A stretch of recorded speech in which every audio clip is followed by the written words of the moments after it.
Hello, friends. I'm Rosie Acosta, your host and guide on this journey to self-discovery and radical love. I've walked a path filled with challenges. Growing up in East LA during the '92 LA riots, it left me searching for meaning, for mentors, for a way to truly understand the purpose of life. But you know what I found?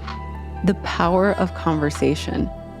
As a first-gen Mexican American, these conversations became my compass, offering insight, support, and an endless amount of inspiration. So I decided to create a space where we can share these conversations with you, our community. And that's how the Radically Loved podcast was born. Join me as we dive into topics like mindfulness, spirituality, self-love, and the keys to overall healthy living. I'm joined by my dear friend, fellow author, producer, and teacher, Tessa Tovar. Hi, I'm Tessa, and I'm grateful to be part of this community because it teaches me so much about what it means to be human. Ever since I was a little one, I was always asking my dad the deeper questions in life. Why are we here? What happens when we are gone? What is the purpose of life? I love this show because I get to ask the questions that cut right to the meaning of life. I've learned that no matter how much we want the path to be clear or straightforward, it rarely is. And that is actually part of the beauty that creates a radically loved life. Please do us a favor, share the episodes you love with your friends, and leave us a review. Together, we'll learn how to create a life that's truly, deeply, radically loved. Let's begin.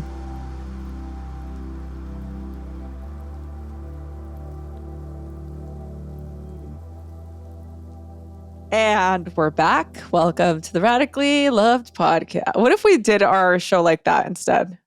Like set like it a together? Game show. Like a fun. welcome to the Radically Loved podcast. Welcome back to the Radically Loved podcast. Just kidding. Don't worry, everyone. That's not what we're doing today. I mean, I think it would be kind of fun.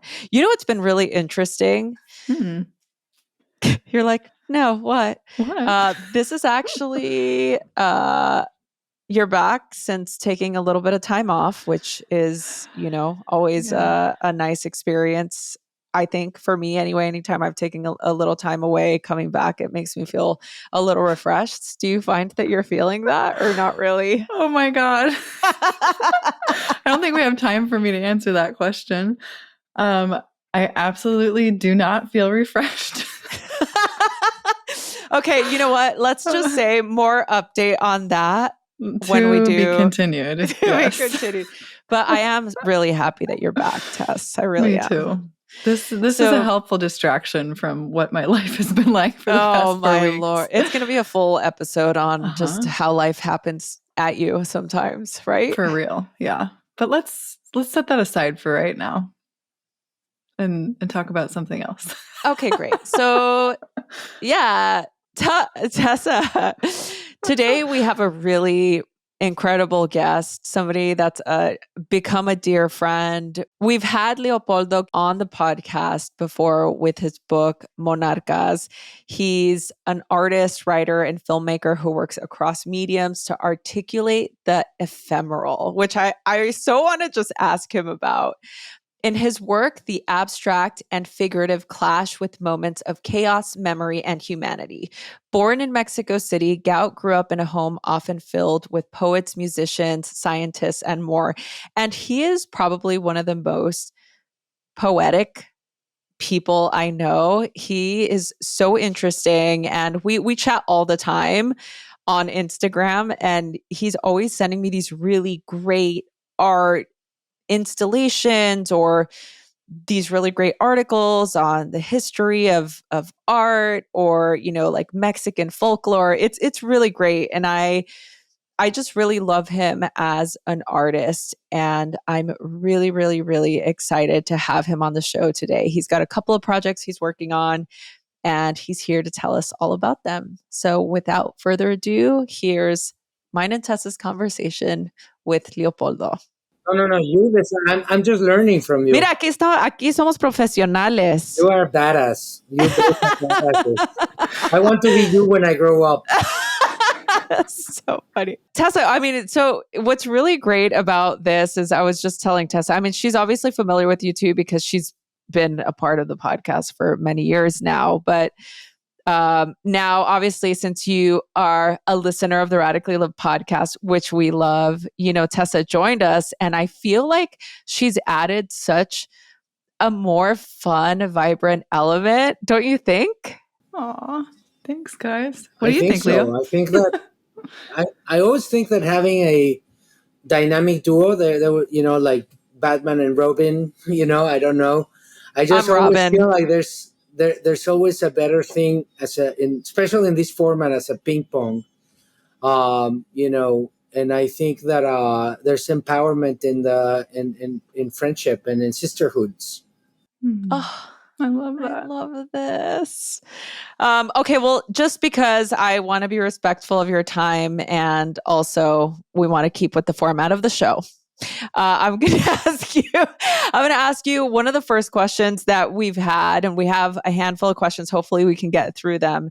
But the first thing that I want to talk to you about, because we've not had a chance to discuss your Netflix show, The Chosen One, which goes into different themes that are so powerful. It talks about belief, manipulation within a secluded community, and all of these themes I feel like are so prevalent in your work, even in your art. So I'm just curious, what inspired you to explore these themes? And what do you hope viewers take away from this series in terms of commentary and just human nature in society?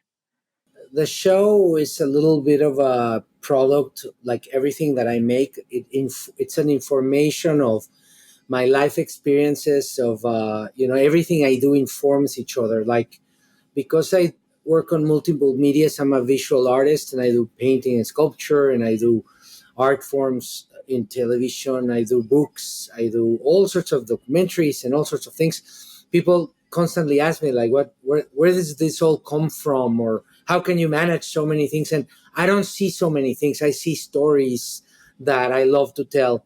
And a great sample was, and hero of mine was my mother, who was a very powerful Mexican feminist. And she was beautiful, single mom of 4 kids in Mexico City. And she grew 2 really crazy, special children in their own ways. We're all very different, but we're all like very united as family.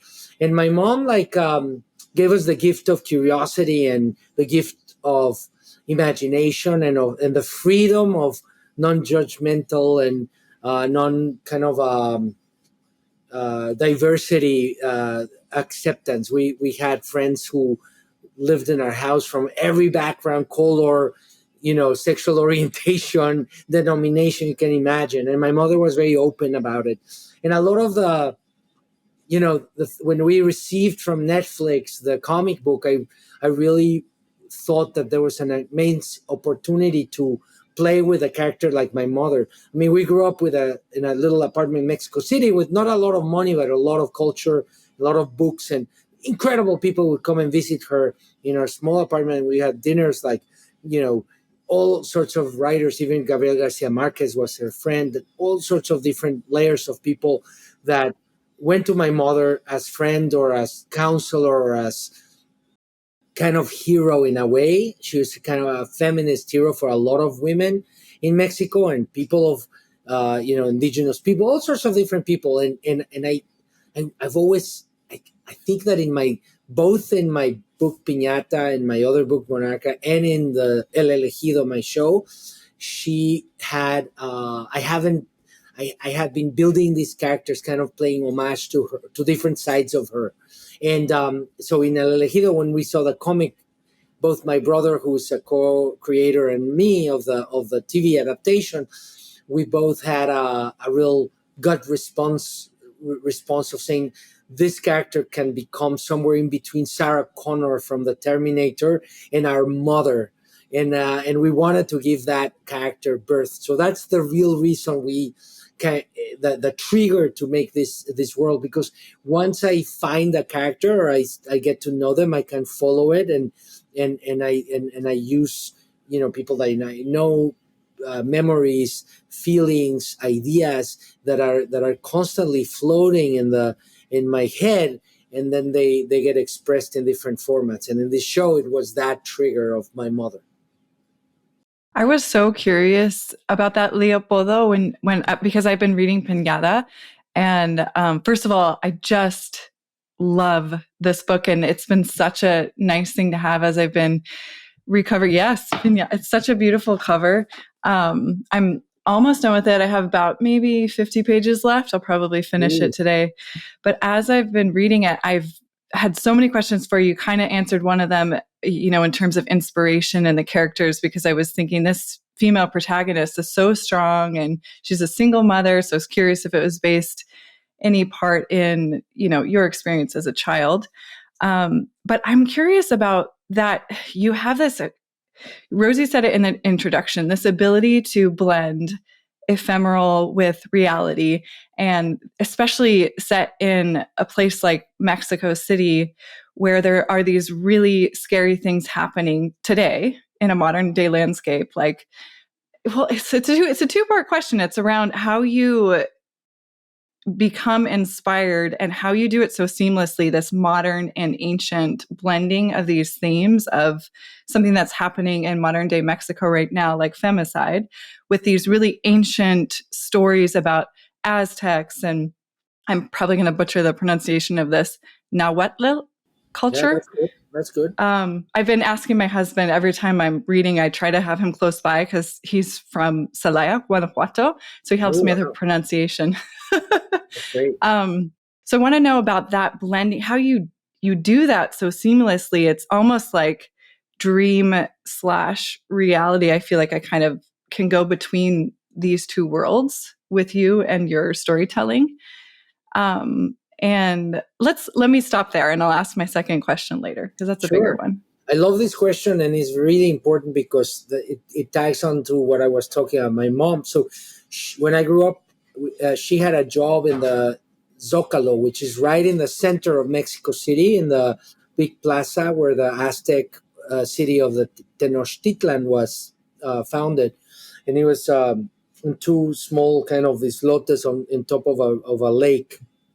And the city was destroyed by the Spaniards, and they used the same stones of the pyramids to build the churches that we still have today. The 16th century churches and government palaces are made with the same stones that the pyramids were made of. And the city is kind of the main church, for example, is tilted like Pisa because of the same reasons. There's a lot of water in the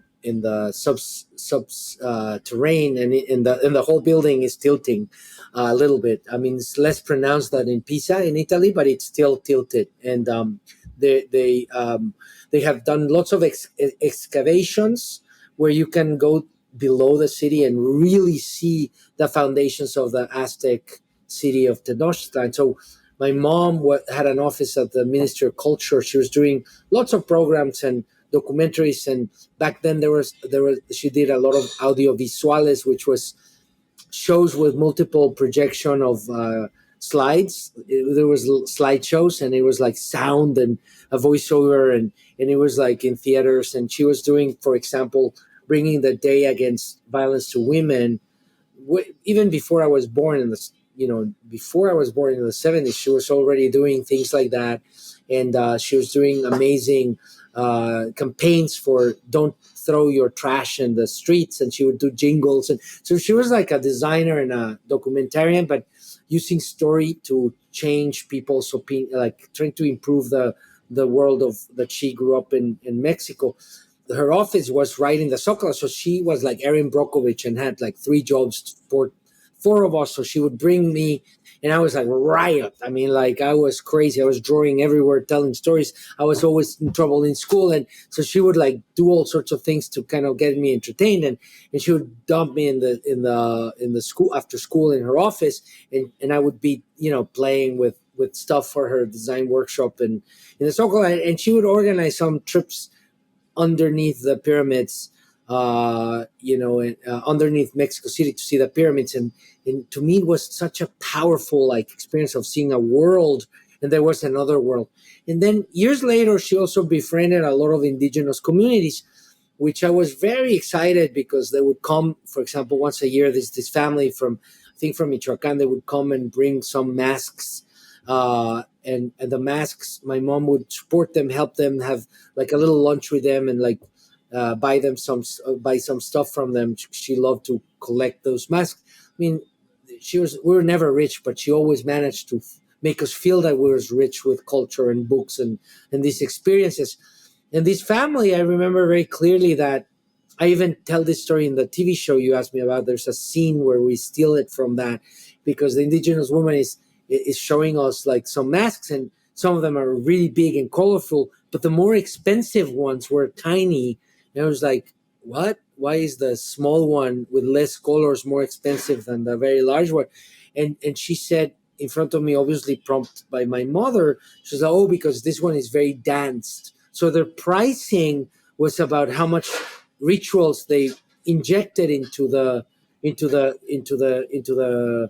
mask, much more than the time they took making it. And it was so important for me and so life-changing to see that there was a world and there was another world, and there was a system where pesos had value, and there was another world where other things had more value.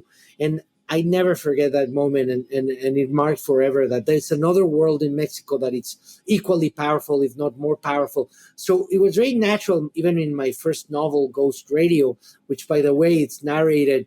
I wrote it in 2007, published in 2007, and we hired a young actor who was like struggling, and his name is Pedro Pascal, who does the audiobook of my first novel. So the internet has discovered Ghost Radio, and like a lot of new fans have bought the book because Pedro Pascal is the same kind of tone as Last of Us, but it's like narrated, so you get to go to sleep with his beautiful voice. So I have used these themes of the ancient culture living with us, all in a lot of my work. Visually as an artist, obviously I'm marked by the different cultures of the indigenous people and the First Nations of Mexico.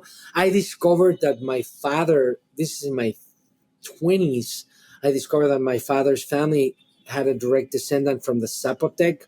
There's Oaxaca and Chiapas Zapotecs, which they were called the architects of the past.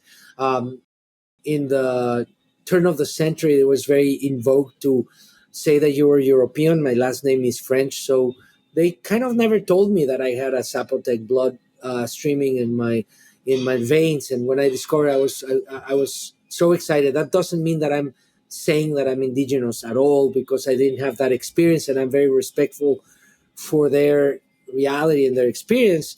And we wrote my first movie, for example. We wrote the lead character is Tenoch Huerta, who now was the actor on Namor in the Black Panther.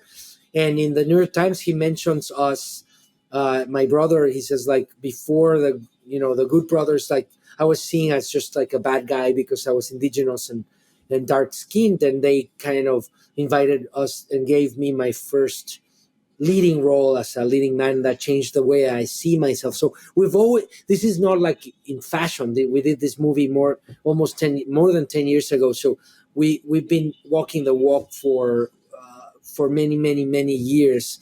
Not just talking about it because suddenly it's relevant. We've been doing this for years, so I'm very proud of that, and I think I really blame my mom for giving us that openness, and we're just interested in the world around Mexico, and you can't escape it. And in fact, my mom, we grew up in Mexico City, but later on she married a political journalist who's amazing, Leon Garcia Soler, who also passed away, unfortunately, and they moved to Cuernavaca, which is 2 hours away from Mexico City. So when I was like 14, 15, she kind of left us in the Mexico City apartment, and she moved with Cuernavaca. So during the week, a lot of the times we were on our own, and we would go in the weekends to see her. And she lived right across the street to a pyramid. So a real, 2,000-year-old pyramid. So we would, jump. It's called La Pirámide de Teopanzolco. So if you Google map it, there's a weird house in front of it.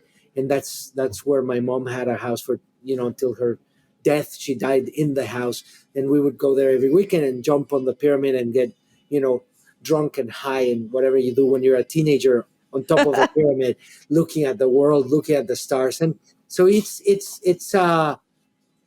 was a privilege, and being Mexican and getting to know indigenous people, it's a privilege. We partner with some in my El Elegido. Going back to your question of the El Elegido, there's lots of indigenous themes, but because we shot it in the north, we asked permission and got granted permission from the Yaqui Nation, and two different chieftains gave us permission to partner with them in the culture.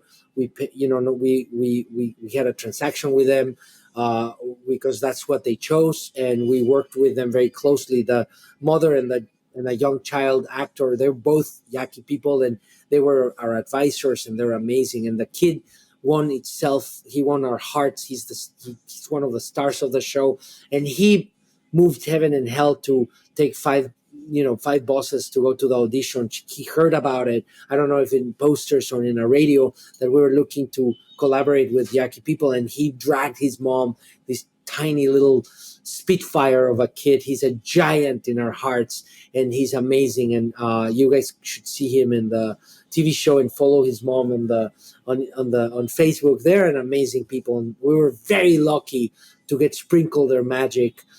And Netflix is very lucky because they let us sprinkle their magic into our show, and they were very happy with the results. They were approving every script, every dialogue. We were in Mexico. Mexico has an incredible, powerful laws in the media where when you use or you collaborate, because use is the wrong word, but when you work along any indigenous culture, you have to ask permission. I asked permission for Piñata. In fact, the one of the guys who gave me some work and we talked about it is Gustavo Zapotec Cideño, he speaks fluent Nahuatl, and in the book he gave us a great quote, about a little inspired in this world, because in the government they ask you to ask for permission and to collaborate with people and to contribute back in success. So I've always been doing that, and I will continue to do that, and that hopefully it answers a little bit of your question. Hey there, tech savvy listeners, Rosie here, and I'm thrilled to share with you a game changer in the world of tech accessories. But first, let me drop a little something special your way. Picture this, a sleek, stylish solution to safeguard your devices. Now, let's talk about Safe Sleeve. Founded by two California engineering grads in 2012, they set out to tackle a pressing issue, EMF radiation exposure risks. And boy, did they deliver. Safe Sleeve isn't just about function. It's about practicality and style all rolled into one. So what's the deal with EMF? Studies left, right, and center have all raised red flags, linking exposure to higher rates of cancers in rats, and even leading France to ban iPhone 12 sales due to radiation emissions. But fear not, because Safe Sleeve's got your back. For a limited time, for the listeners of this podcast, you can get 10% off by using code ROSIE10. You can get 10% off of your entire order. Head over to www.safesleevecases.com and use the promo code ROSIE10 to get 10% off of your entire order. Now, back to our show. I mean, I have so many questions too, and what a great question. Thank you for answering that. I know that when you did El Elegido, or The Chosen One, you sent me that trailer and I was just so blown away. I mean, for me, as somebody who grew up with two Mexican parents, it just makes me so proud and so inspired to have different cultures of Mexico be represented in our modern day media. So that was actually one of the other questions I had, more on a exposure level. I'm glad that we're seeing more of these stories and that they're not getting sort of pushed away because of, how prevalent the culture is, right? I think we are seeing more of these stories in mainstream media, and I'm going to call Netflix a mainstream media because we're able to stream it and see different stories. Have you seen a change in that, and how do you feel about this type of exposure on, different cultures, specifically for Mexican culture in the media? I don't know. I mean, obviously, there's some incredible power with the three amigos, Alejandro, Alfonso, and Guillermo, with Selma Hayek, with there has been like I think some trailblazers like them have pushed the conversation forward in a good way. I love Alfonso. He's a good friend of mine, and I admire him a lot. And and there's a lot of great actors and thinkers and poets and writers. So I think that it's just by gravity, by the quality of the gravity that the projects are, exist. It spreads on itself. I mean, there's amazing artists, visual artists. The visual artists, there's a huge amount of successful, global, relevant visual contemporary artists that are from Mexican culture. That it's great, but all across Latin America, I think there is always growth. I mean, I still feel it's always been a little underrepresented. I feel like the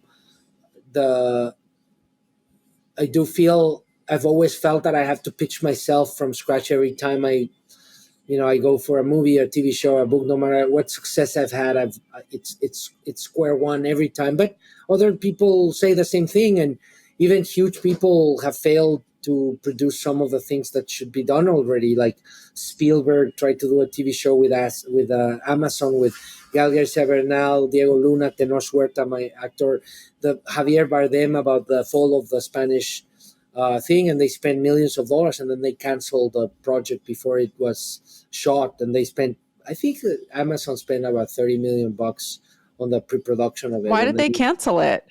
I don't really know exactly. I have some theories that I can discuss off the record. I don't want to get in the middle because of obvious reasons. It's not my pickle. All right, well, off the record. Don't worry, we'll talk about it off the record. We'll discuss. I can tell you later. But it was a big, muscular thing that should be done, like Shogun is done, and it just disappeared. And then I think that I think it's a struggle. I think there's a lot of things that I have to do. That Latinos have to do to be known and heard.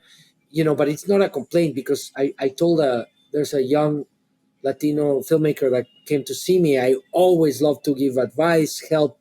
I connect people if I can.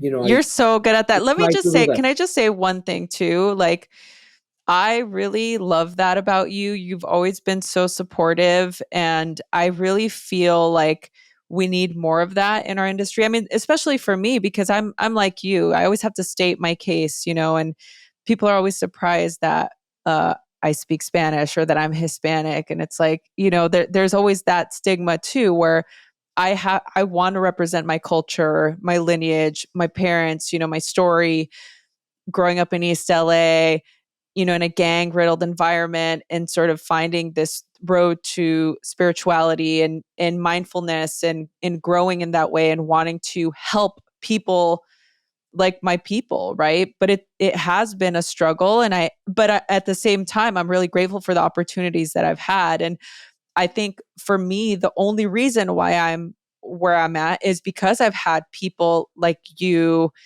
people in my world that have been really supportive, like people that have really supported my work, my book, the podcast, any other projects that I'm working on, because I feel like, we want to be able to help each other just in general. But I do really admire that, anybody if there's somebody, and I'm like, do you know this person? Connect me with this person, but I feel like that's just also part of that familial connection that we want to help bring each other up, because when you're lifted, I'm lifted. When I'm lifted, you're lifted. And And I really love that. So I'm curious to, on that front, how you've seen that help you in your career within the entertainment industry. Because I feel like a lot of the times the entertainment industry has a bad rap. Like people are very cutthroat, they're very competitive, they don't want to help, you know? Well, I mean, they are. It's a tough business because it's a privilege. So I was talking to a young kid who wants to become a director, and he came to the studio, and I was he was he's successful in some commercials and some stuff, and he was telling me some stuff about it. And I was like, I get it. It's I said to him, like, it's a privilege when once you get it. So don't come into this business, into this world of arts, and and think that they owe it to you. Like, nobody, I sometimes we complain and it's tough, and I everybody complains about representation and their agents and this and that, and I'm not I'm and it's hard. Yes, it's hard to get people on the phone and blah blah blah, and right now the whole industry is contracting because of the expansion of the streamers, and how they, every time that Wall Street kind of comes in with bags of money, there's a pendulum. But all of the people that, including ourselves, that profited from the time where the streamers were buying so much, we all had a blast. I think it's a privilege, and I think it's a tough world to live out of your imagination. I just have no choice, and I have two kids, and my partner, my you know we've been married for 25 years. So Caitlin is an amazing woman, and but I have to financially support the whole family, and I love it. It's she's my equal partner. She works harder than me in many ways because she handles a lot of the things of my business and the house and the kids, and gives me, thanks to her, I have the space that I can be in the studio painting until 4 in the morning sometimes, or writing in the mornings, and all of the different things I have. If I had that partner that is with her, I wouldn't be able to do as much as I do. So it's it's a privilege, and I feel that accepting, having talking about mental health, having that, it's very healthy to understand how hard things are and not see them as something that is banging you in the face. See that as an opportunity. It's like, I love this, Guillermo del Toro said, which is a Greek myth.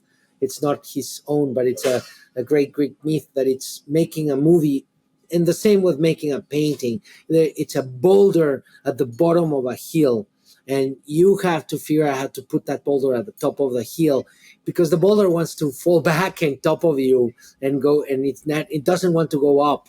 You have to push it up. I just never had a choice. I've always been doing art. My mom, when she passed away, she left all of these secret gifts to us, the ideas to any grandmother out there, and she wrote them with little messages, and she hid them all over her house and other people's houses. So we keep discovering little packages. As for Polo, that's how she called me, or for Gwendolyn, my sister, Everardo, my brother, Christian, my sister, my other sister. Like, and these packages were different things. And one of the packages that I got was all my grade school report cards from second year, first year, second year, third year, fourth year, and they were all filled with angry letters from the teachers to my mother, that saying, like, Leopoldo is like a smart kid, but unfortunately he'll never make it, because all he cares about is writing his stories and drawing his doodles. And I was in my studio, surrounded by the books I published, and my paintings and my movies, and I was like still doing exactly the same thing I've been doing since I'm 4 years old. And my mom, and I noticed that there was like a stack like this thick, and everyone was signed by my mother with a big A of Andrea Valeria. She had this bold, feminist, powerful signature, and I could feel that she was telling the teachers, so he's my son. I love, he's crazy. That's the way he is. Because I had all the age back then, I back then they were not in Mexico. At least there was not like oh, this kid has ADHD or whatever HD is doing or whatever. We had an amazing experience with this great papers that my mother is basically telling the teachers, you know, he is who it is, and back then there was no way of knowing if you had ADHD or dyslexia, which I have, and a lot of different things that I had to overcome to be creative. But being creative and living off your imagination is a privilege, and it's amazing. So I never get writer's block because I wake up with I can't believe that I can live. For the past 25 years I've been supporting a family through my imagination, and you know, who do I have to pay to thank them? You know, like it's like Yeah. I see it as the other way around. Do you ever get inspiration from the dream realm, or does it always just come to Ooh, you it's a from great question. memory or waking life and experiences as a child? I love this question, and brace yourself.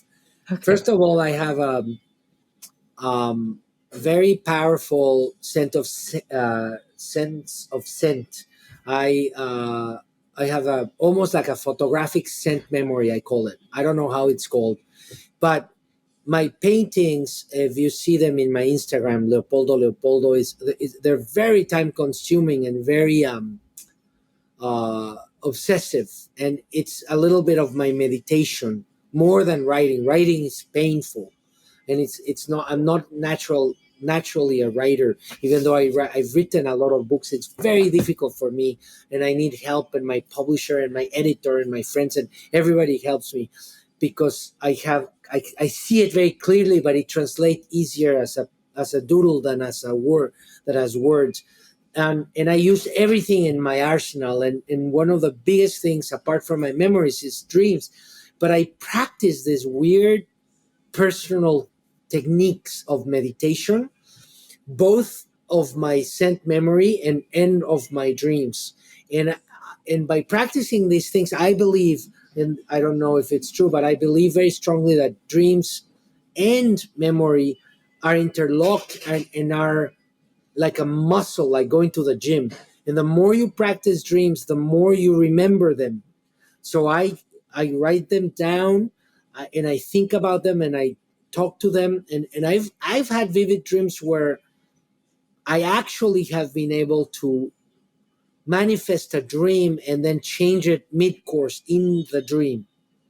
Um, I've had very vivid dreams, and the more I dream, the more I dream. It doesn't go backwards.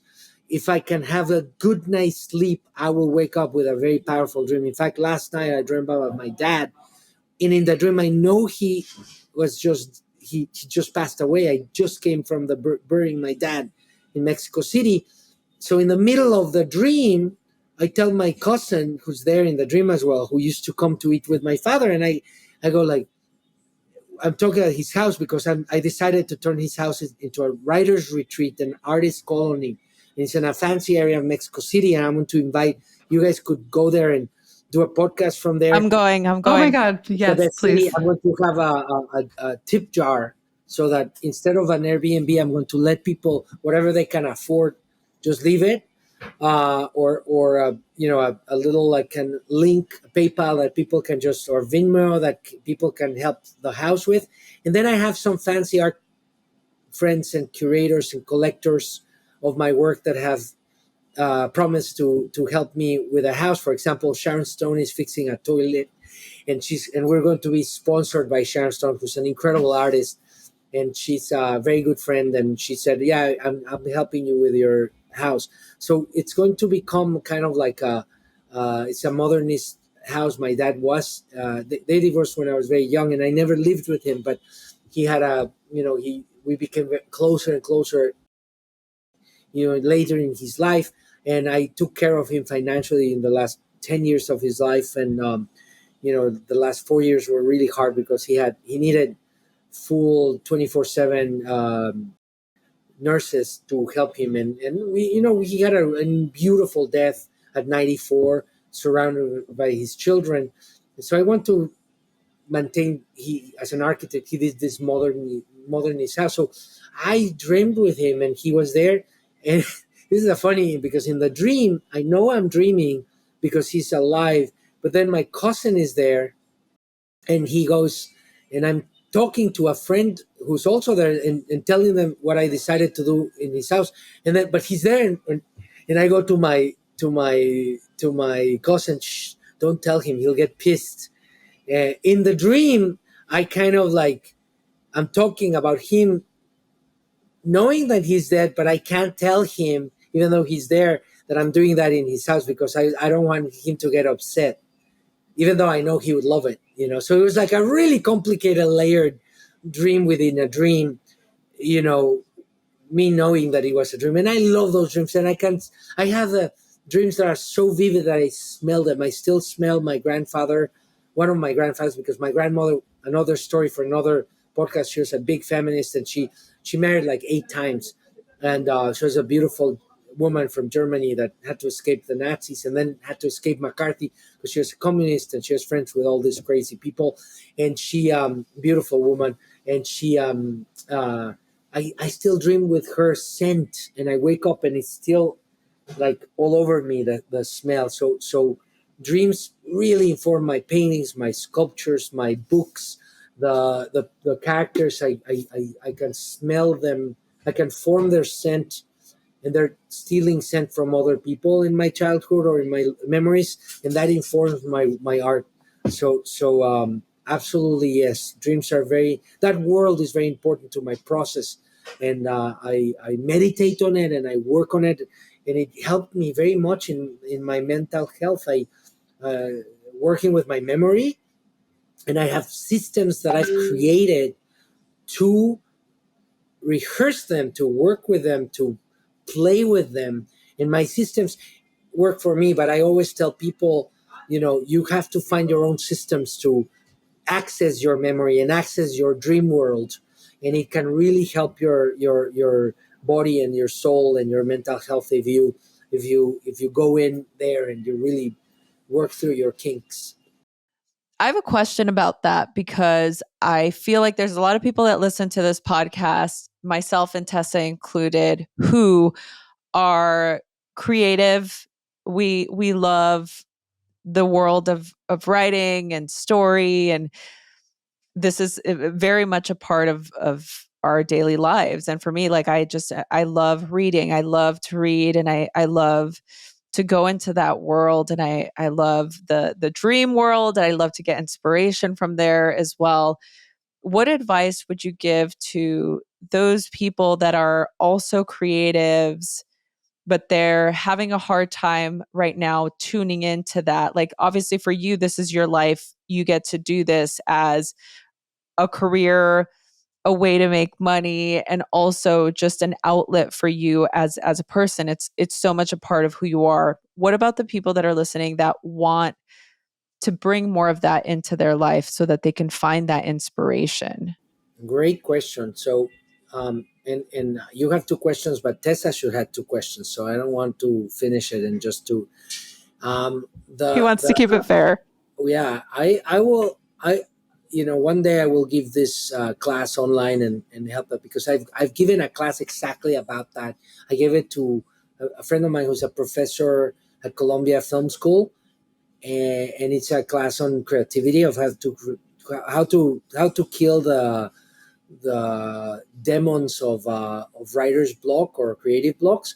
And I've given it for free to a lot of like schools and unprivileged universities or schools, and I love doing that kind of stuff. And I want to give you guys like the cliff notes on how to do that. And my system, again, it's a system that I've built on my own after many years, but this system is not. Everybody should find their own system, and it doesn't matter if you're Franz Kafka. He was one of the great writers of the imagination, yet he hated his job and he was a banker full time. So he had a really hard time going into our world, and so anybody can do it. To be honest with you, is the hard part is to find that space and to make that space to open space for yourself. So I always say to people, like, even if you live in a cubicle in the smallest space in the world, find a wall, a piece of real estate, like physical real estate, where it could be in your house, in your office, in your garden, in your neighbor's wall. Some kids do it in graffiti, and find that space and own it, and start physically coming out of your body, and by doing actions of, writing down or pasting ideas, photographs, memories. Like, I don't know if you and your listeners know those great things that TV love to do, where it's like an investigation is happening, and there's like a map of all the photographs, Yeah, and they they create put the little the lines. I would say, connections. like, make Yes. your own version of that. I don't know how you call those maps, It's but like a grid. It's like a grid or make, something, make like it a connection Well, grid. exactly. in the business world, they're called Kanban boards, and you can really Yeah. use them to make a story. So It's I like Kanban always tell boards. yeah. people, That's- make a physical one. Don't make it in a little notebook. Yes, you can carry a notebook. People like Guillermo del Toro has a great notebook, and he's always drawing and blah blah blah, and that can help as well. But I always say, like, try to do it physically outside of your body, and a notebook is very internal, and a wall is external. We started 30,000 years ago making cave art, and I am very connected, and we are all very connected to that, because the time that people did cave art, for example, there's some caves, and I've been looking into cave art for many years, and there's caves that the difference between one drawing and another drawing is more time than the difference between us and the early Egyptians. That's how crazy it is. The time that they spent doing that art, it's extraordinary in comparison to our civilization and our modernity. So the physicality of putting something up in a wall is really helpful for a creative process, and it helps you get out of your body, and the biggest pillar of my lecture is three, and I'm giving you again a synopsis, cliff notes on a much longer conversation. But the first step is, the first kind of thing is to, with that curiosity that we all have, looking right, looking left, looking at your neighbors, asking questions. Start your grid. Your grid should be jazz. It should not be calculated. It should be, if you are interested in pancakes, well, who invented pancakes? If you are interested in why honeybees take naps and they like to hug each other. There's videos and photos and art all over town, in YouTube, everywhere, for free, that you can start collecting that, and be a detective of your own passion. So you start with a theme, and you start working on it, and if you get bored, you go into another and another and another, and that's the first pillar. That is like the curiosity. You start vomiting stuff. The second pillar to me is to, no matter what you do your best to lose the fear of failure. So these pillars, this grid, this map of your imagination, do it for yourself. If you want to cover it with a white sheet so nobody sees, if you want to do it in secret, it's okay. If you like, do it in a way that you're confident that you can fail. Because if you most of my most delicious experiences have been through failures. I failed many more times than I've accomplished things. Many movies that I've tried to make, they fall apart. I failed trying to reach to my agent sometimes, even though I have two shows this year, a documentary about Carlos Santana, an HBO show with Marlon James, who won the Man Booker Prize, and he's from Jamaica, and he's on Channel 4 in England, and HBO, and I still sometimes can't get them on the phone. It doesn't matter. Failure is part of it's painful. I'm not saying it's not going to hurt, but own it. Like, my word, I've done terrible movies. I think there's writing passages on my first novel and in other novels that I'm doing that I think they're atrocious and terrible. And I own them. I love my failures. I've done paintings that are terrible. And I just need to own them, and know that I'm going to fail again and again, and we pick up ourselves. So the second pillar is figuring out a process, and it's a painful process, that through trial and error, that you know that you're going to fail, and own it, so that when you fail, you go, freaking fricks. It's just a part of that. Like when you make exercise that you get pain, or when you meditate, you guys are into health. I'm sure that the hardest part is to quiet yourself down. So the one of the pillars, which is the creativity one, the map one, I always say also find time in real estate of time to detach yourself from everything. So even though I do so many things, I choose now and then a Sunday when I literally don't do anything, and I try to look into like space, even if it's for a couple of hours. It's super important to like detach yourself and and look into nothingness and look into something that maybe a piece of white paper. There's a great artist, Tom Friedman, who put in a gallery a white piece of paper, and the title was 20,000 hours of seeing. And he literally, I don't know how many, I can't remember the title, but he looked into a piece of paper for hours and hours. So even though people might joke that it's not real art, it is real art because he did it and he spent this time looking into a piece of paper.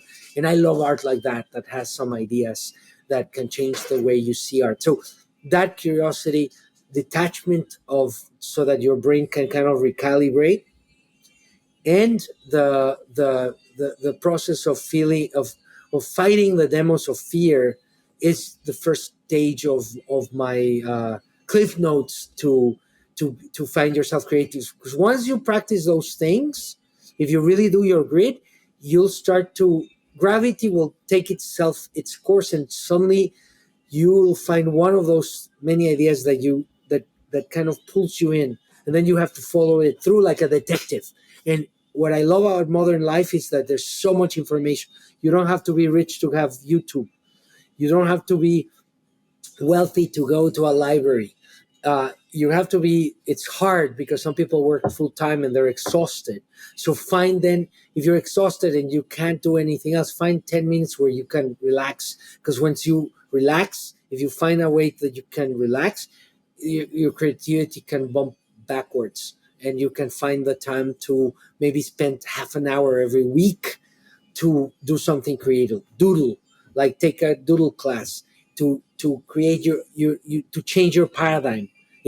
So people that are stuck and they can't write, writers, I say go to our life drawing class. Sometimes they're free, or for $10 you go there, and don't worry, nobody has to see your art, and just draw. And if you don't want to do it with other people, grab your hand.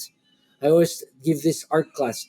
Grab a felt pen, a green or red felt pen, and make a 2 centimeter square in your hand.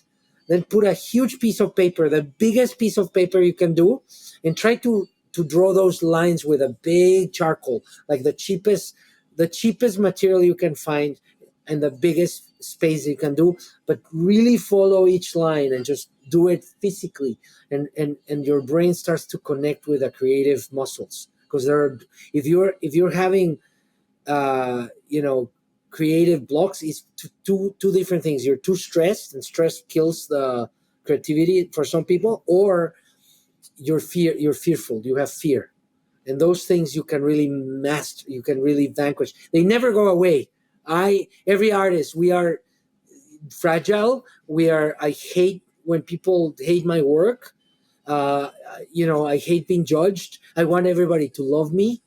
uh, I want, especially amazing, smart humans like you too. I want to be loved, and you're always afraid, like, but you have to constantly fight those demons, because they're demons that push you down. And that's the answer to your first question. So you have Oh, another question. that's I love that's that. so good. I love, I'm yeah, so it's inspired. me too. And it's so true, because I think when we're able to tap into that part of our brain, it really allows us to break free from whatever's holding us back, whether it be fear, whether it be stress, which I know a lot of us struggle with. I think it's really important for us to have a tactile experience of using our body in a way that can help us break through that stuckness, right? I want to stay here. I feel like we need a part 2 for this conversation because we need to, and the next time I think we need to just do it in person because I it love just that. feels like we didn't even get to scratch the surface. We love you so much and you are so inspiring and I really look up to you. Like I want to be like you when I grow up. No, I want Just to so be you like know. you both. No, But no, no. We want to be like you, and we're just so grateful that you came on to the show. Let's make this a regular thing. I really feel like everybody that's here that's a part of this community is really going to love this conversation. They loved our conversation when you were here when we were talking about monarcas, and I feel like this is just a conversation that's going to continue. So with that being said, where can people go for more information or to connect with you? oh, my Instagram, Leopoldo, and then my website is leopoldogout.com for my art. And hopefully you guys like my novel Piñata, my novel Monarca, El Elegido on Netflix. Hopefully, you guys can point people because Netflix has like 5 the chosen ones. So I don't ask me why they chose that name. I can't help. It's their network. They decided the title, whatever. But it's a beautiful show. I have a movie about Carlos Santana, and I'm coming with another TV show on HBO later this year that is called Get Millie Black by incredible Jamaican author Marlon James, and many more adventures. And I love you guys. I hope that you guys help me find my inner adult because I've never found it, and I've been, I've needed a lot of psychological help to find it. But one day, maybe with your community, you guys can help me find my inner adult. As long as you don't lose your inner Yeah, child, don't no Leopoldo. his No, yeah, no but inner. it's not even inner. It's It's all like out. he just can't. We just Yeah, don't. I don't know that adulting is all it's cracked up to be. it's I'm just not. saying. Thank you so much, and we will put all of the links that Leo just mentioned in the show notes in the description of the show wherever you get your podcast. Just go to the show notes. All of the links to where to get the books Yeah. and where to watch the series will be in the description or in the info button wherever you listen to your podcast. So make sure you check those out. Make sure you follow him on Instagram. He posts a lot of his incredible art, and I'm telling you, it's so good.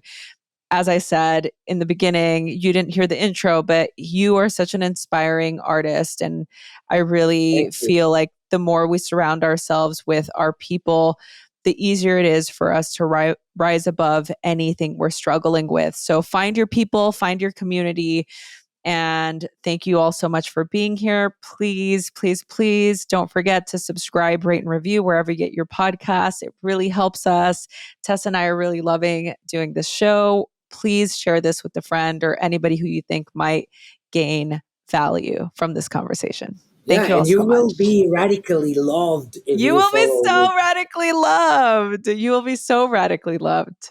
Thank you all, and we'll see you back here soon. Bye. Mwah. Hey, friends, thank you so much for listening to the Radically Love podcast. Don't forget to subscribe, rate, and review wherever you get your podcast. It really helps. Also, don't forget to check out the Mindful Love Hub on Substack. This episode was produced by Tessa Tovar, music by DJ Taz Rashid.